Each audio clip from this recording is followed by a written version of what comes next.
saarto carbon dioxide ku kaysana ee infijaarka sameeyay labo jasiiratu afaaci jasiirada masaska jasiirada waxay ku taalaa Brazil waxay u jirtaa 35 kiiloomitir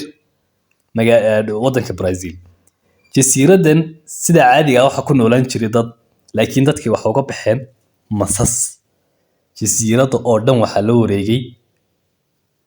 abeesooyin sida caadada ah jasiiradan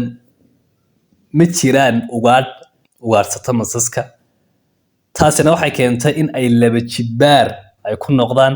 waxaana laga helaa jasiiradan masaska ugu halista badan leh ee golden loo yaqaano suntiisuna ay si degdeg ah jirka ugu faafto iyadoo hawlgab ka dhigta xubnaha bilaadanka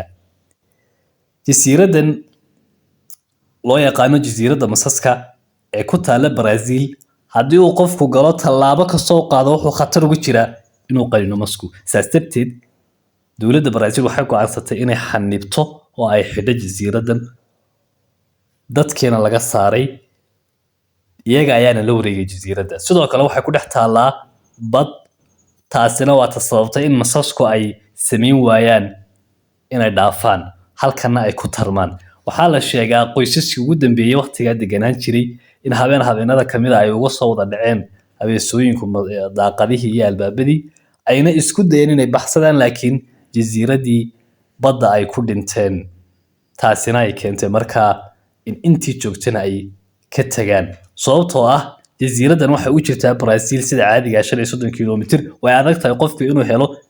baxnaanin degdeg rehabilitation in loo sameeyo oo la soo gaaro gargaarkii degdega IDG taasina waxay keentay dadkii ku hadhay inay meeshaas ka baxaan halkaasna uu la wareego